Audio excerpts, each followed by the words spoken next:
மருத்துவர் வாட்ஸ்அப்பில் அனுப்பிய இன்ஸ்ட்ரக்ஷன் பெயரை பார்த்து செவிலியர் செலுத்திய ஊசியால் டாஸ்மாக் விற்பனையாளர் பலியான வழக்கில் அவருடைய குடும்பத்துக்கு ரூபாய் 59 லட்சம் இழப்பீடு வழங்க மாவட்ட நுகர்வோர் நீதிமன்றம் உத்தரவிட்டுள்ளது.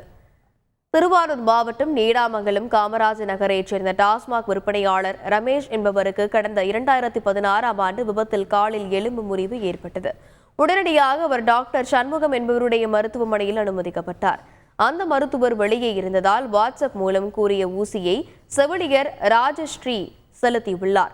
சிறிது நேரத்தில் ரமேஷ் வாயில் நுரை தள்ளி பலியானார். இதனால் அதிர்ச்சி அடைந்த அவருடைய மனைவி நிதியா போலீசில் புகார் அளித்ததுடன் திருவாரூர் மாவட்ட நுகர்வோர் நீதிமன்றத்தில் வழக்கு தொடர்ந்தார்.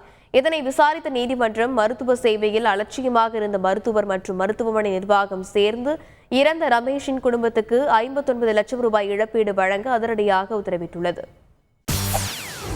செய்திகளை உடனுக்குடன் தெரிந்து கொள்ள உடனே சப்ஸ்கிரைப் பண்ணுங்க.